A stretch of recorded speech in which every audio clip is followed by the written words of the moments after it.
Hello, loves. This is Annette of AnnetteLeonard.com, coming back with another episode of Chronic Wellness.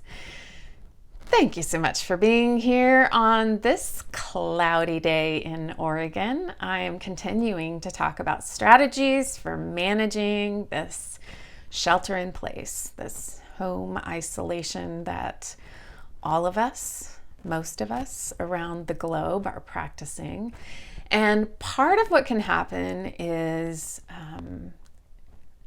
the days can yawn out in front of us or stretch and distort like a funhouse mirror and experience some amount of frustration with how do we spend our days? Particularly, I am seeing this in people like my wife who are displaced workers.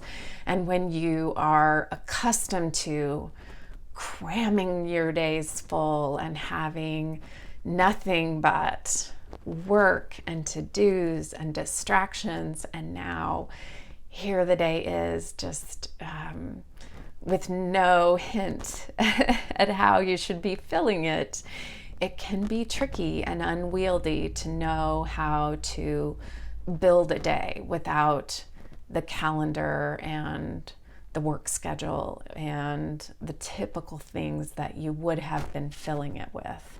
So this tip comes from the movie about a boy, and I don't actually remember what his units were made of. But I, as a person who's been home with chronic illness for a long time, have been approaching my days this way, which is to break your day rather than seeing the day stretching out ahead of you as a whole day that is to be filled, to just look ahead into units of time. And for me, I really like 45 minutes or 90 minutes. So I actually think of 90 minutes as my unit, and then 45 minutes would be half a unit. And when I think about how can I spend 45 minutes or 90 minutes, things become a lot more manageable. I think, 90 minutes is enough time to take a shower, put lotion on my body, and get back into bed. Or 45 minutes is enough time to unload the dishwasher and recover. Or 45 minutes is enough time to write a couple of thank you cards. Or 90 minutes is enough time to watch a movie on Netflix. Or 90 minutes is enough time to sit on a stool outside and comb through the peas that have come up and decide which ones are going to make it or not. Okay, I'm only kidding on that last one because I'm actually a right to life gardener. That's why I do most things from starts, not from seeds, because if you come up in my garden, you get to live, which is a really bad strategy when you're planting from seeds.